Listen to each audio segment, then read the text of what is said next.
There's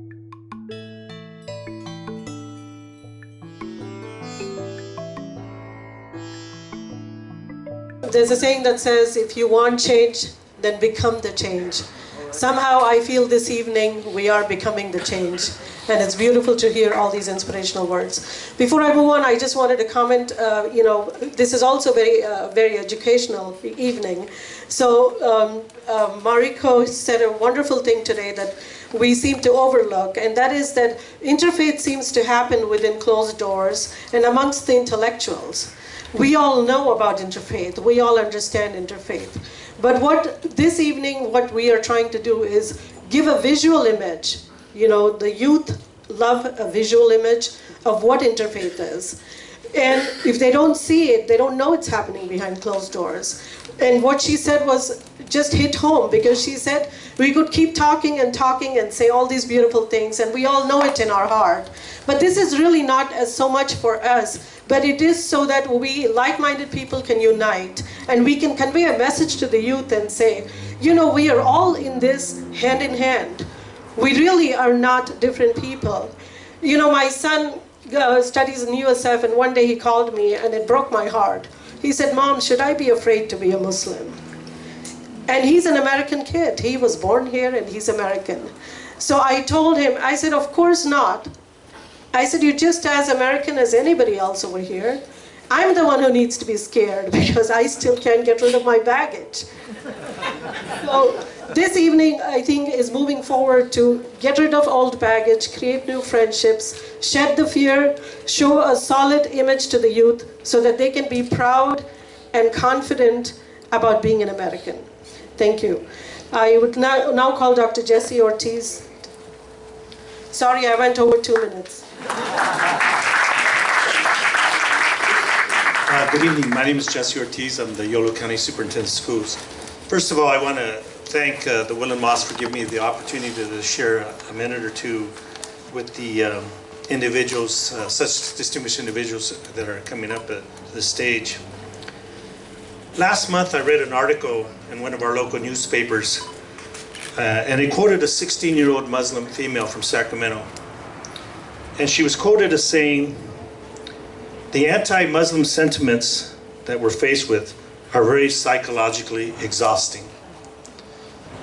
And as I come here tonight and I looked at the optimism of the Woodland Mosque and the American Muslim Voice, and repeatedly over the years that I've had the opportunity to attend events similar to this, I'm just amazed at the continued optimism that is necessary to keep them going in our community. I also believe that it's important to recognize that the Muslim, African American community, and our Latino community, and the concerns that we have and are facing nationally, regionally, and locally shouldn't be looked at in terms of ethnicity or religious issues. They're American issues, and that's the way we need to look at it. We're American, and we should be treated with respect.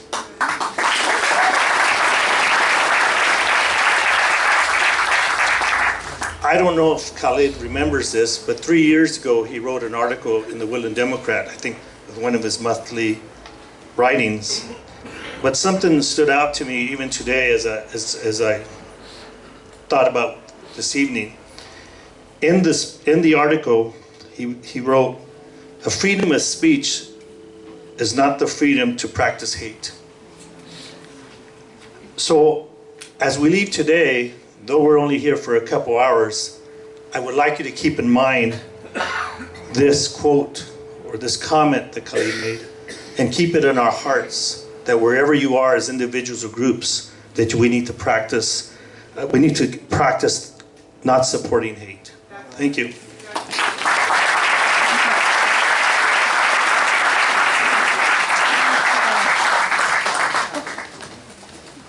I think we all need some love right now. Where is he? My friend, Harry Love.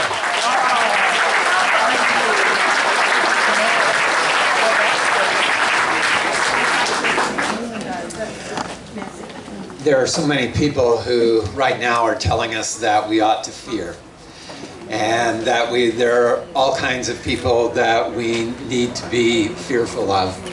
But I am reminded that the most oft repeated command in the Hebrew and Christian scriptures, and I don't know the Quran as well, but in the Christian and Hebrew scriptures, the most oft repeated command is some version of fear not. Do not be afraid. Do not be anxious about anything. And there's also a scripture that says perfect love casts out fear. And our God is that perfect love. God is love. God is compassion. God is mercy. And God calls us not to give in to fear, but to trust God and to reach out instead of going like this in fear of others, but to reach out like this in welcome and embrace of one another, or even better, if they're willing to be hugged like this. Let's not give in to fear. Let's reach out to one another in the love of God, the love that God calls us to live out each and every day. Thank you.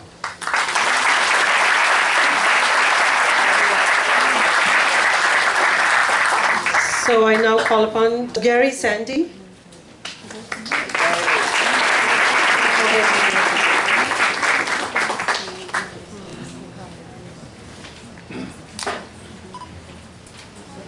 It's generally a low point in the program when they start introducing the former mayors, but please bear with me.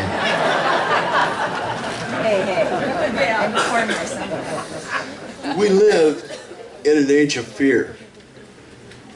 Fear colors our speech, it pollutes our thoughts, and it guides our decision.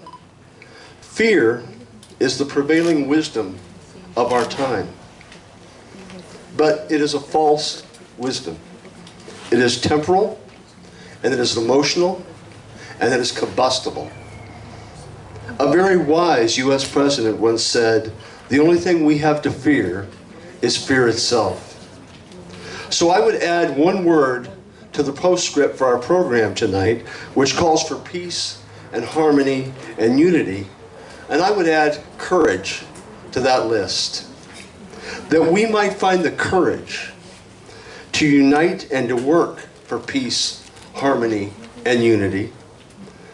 That we may be brave enough to join our hands and work together for peace. That we may find the fortitude to forge ahead and to build and not destroy. To heal and not injure. To seek reason and not rage. On October 14th, 1964, Martin Luther King received the Nobel Peace Prize. He was 35 years old and he was the youngest person to ever receive it. On December 11th, he gave his Nobel lecture and he said, "We will not build a peaceful world by following a negative path. It is not enough to say we must not wage war. It is necessary to love peace and to sacrifice for it. We must concentrate not merely on the negative expulsion of war, but on the positive affirmation of peace. The call for a worldwide fellowship that lifts neighborly concerns beyond one's tribe, race, class, and nations is in reality a call for an all-embracing and unconditional love of man. When I speak of love, I am speaking of the force which all the great religions have seen as the supreme unifying principle of life. Love is somehow the key that unlocks the door which leads to ultimate reality. The Hindu, Muslim, Christian, Jewish, Buddhist belief about ultimate reality is beautifully summed up in the first epistle of St. John, which goes, "Let us love one another, for love is of God. And everyone that loveth is born of God, and knoweth God. He that loveth not knoweth not God, for God is love. If we love one another, God dwelleth in us, and his love is perfected in us." Courage.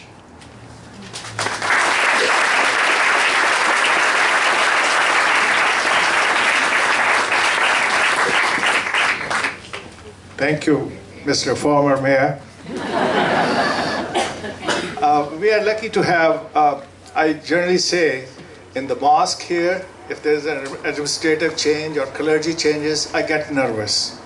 Obviously, because it affects my community and myself also.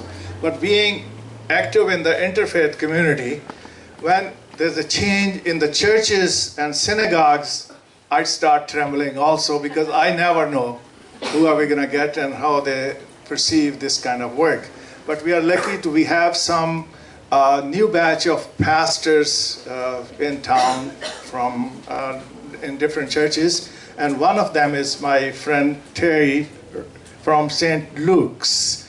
She's I had a pleasure to meet you a couple of times in the meetings, so I will. Thank you.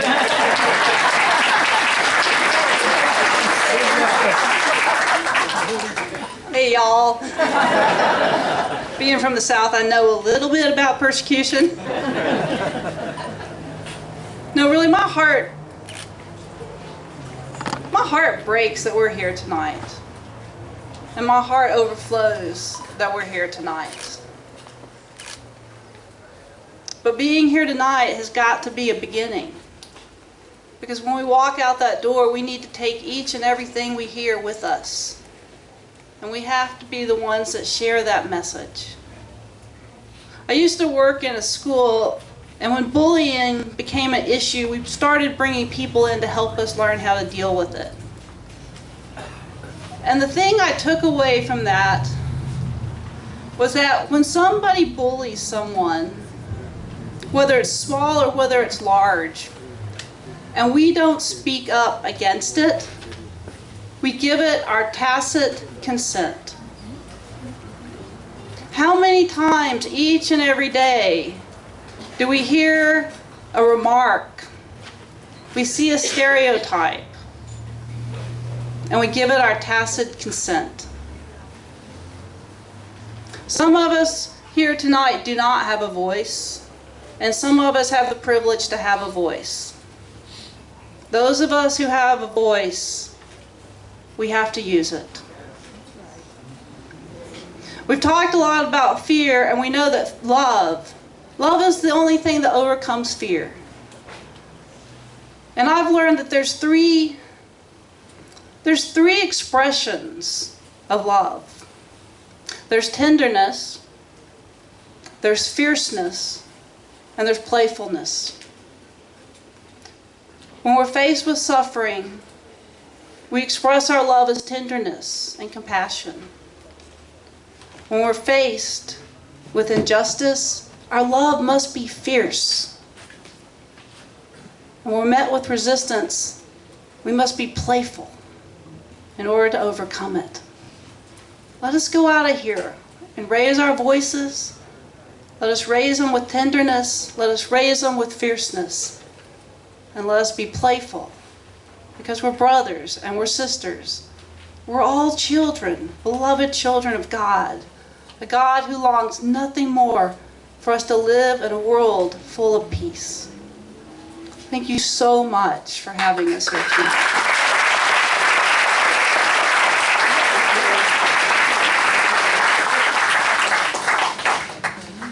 Sorry, my welcomes are not nearly as warm as his, because he's from Woodland.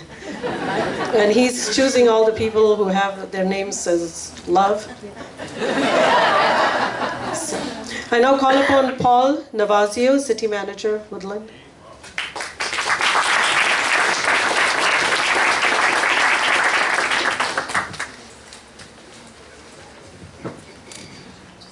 Thank you.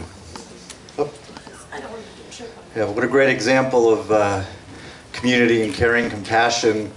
I'm not a pastor, I'm not an elected official. I usually don't do well in front of large crowds. Looking for some inspiration for today. Found it leaving the house this evening, quoting another songwriter. My son has a poster in his room. Another songwriter, the late Jimi Hendrix, said that when the power of love overcomes the love of power, the world will find peace.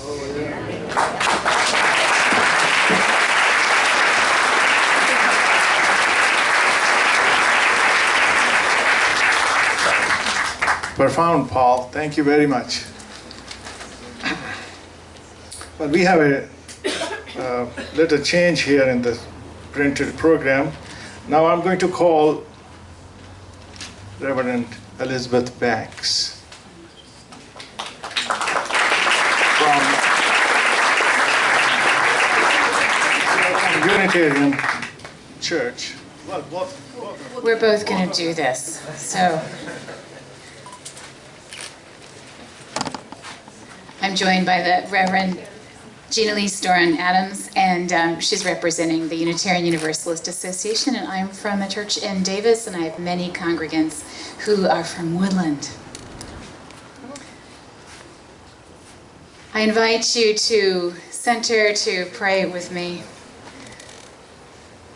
On this early winter evening, as the light has left the sky and darkness settles around us in this tent, around this tent, we come together for peace, seeking harmony, showing our unity in the community of Woodland. Let all who witness this evening know that we are together here as companions. We are together, and we are different. May we create a unity that is stronger than what we find when everyone is asked to be the same. A unity of exact sameness is easy to topple, it's easy to destroy. We pray differently. Our rituals and holidays are often different. But when we are filled with inspiration from our prayers, the rituals that join us with what we know to be holy, and inspiration from our holy days, we become like a vase that holds the water of life. We live the inspiration that gives our faith shape. Our hands work, our voices speak for justice and compassion. And in this way, we live a unity that is stronger, bringing together our religions. Let everyone know that we are together as companions. We are here seeking harmony. And may it be a harmony that gives courage and joy. Harmony can't be created for one person, but for many. And listening is at the center of a harmonious community. When the words of our heart and the praises for what is holy are chanted or sung, they make themselves at home inside us. We cannot forget them. Each of our traditions know this. When the message is heard by others, carried in a melody, they are compelled to listen and carry the message too. May we send into the world a message that we hope others will not be able to forget. Let all who witness this evening, and ourselves included, know that we are together as companions. We come together seeking peace. Peace for the inner work that needs to be done within ourselves, so we will keep our curiosity, learning about each other and discovering. We hope for a peace that is stronger than any one of our communities could ever offer alone. May that be so. Amen.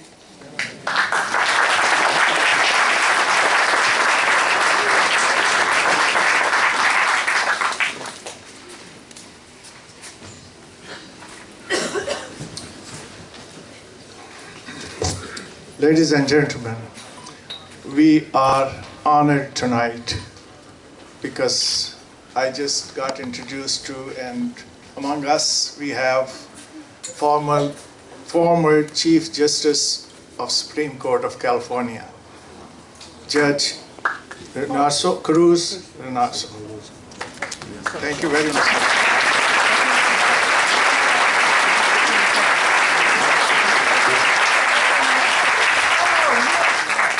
Thank you very much.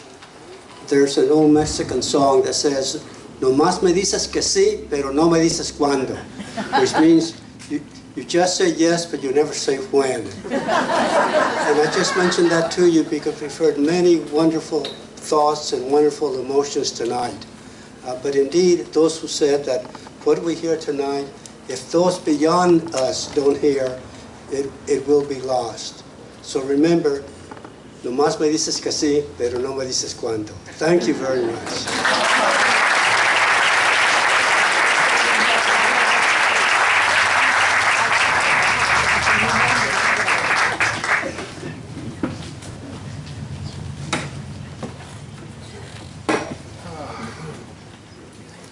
Where is my friend Hector? He got Sergeant. Wow.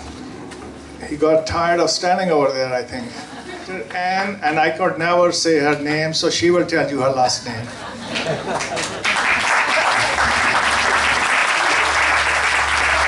Assalamu alaikum. I really hope I wasn't appearing asleep. I have so enjoyed this evening. My name is Dr. Ann Kjemtrup. I am the chairperson of the Sacramento Area League of Associated Muslims, or Salam Islamic Center. And every time we come together in these kind of gatherings, it is just so moving and emotional to me, because I realize what these evenings are. These are evenings of myth busting, right? We're busting the myths. Of course, we're busting the myths about Muslims. I mean, here we have so many Muslim women in charge here, right? I have yet to meet a weak Muslim woman, I have to say that. But we're also busting the myth that other religions don't care. And this is what is so appealing to me and so wonderful. So all I have to really say is to ask everybody a favor.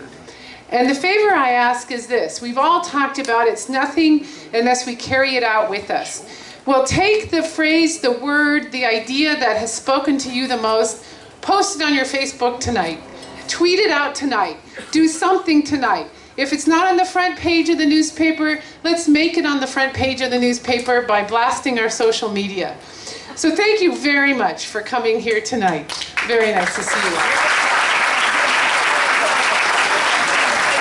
Thank you, Anne. You're right. Muslim women are strong. I now call upon Reverend Bill Schroeder, St. John's Church. Good evening. Salam alaikum. I'm probably the eldest of all of the speakers at this point, so I don't attempt to climb the stage. But hearing all of the messages of peace, love, courage, sharing those things are all a part of our lives. And as I hear them, I think of saying the one thing that we all have to do is the favorite saying of, we need to walk the talk. That's right. That's what we're here for. And I'm glad that, and very appreciative of Khalid for inviting us all together to share this moment, this night. Thank you. God be with all of you.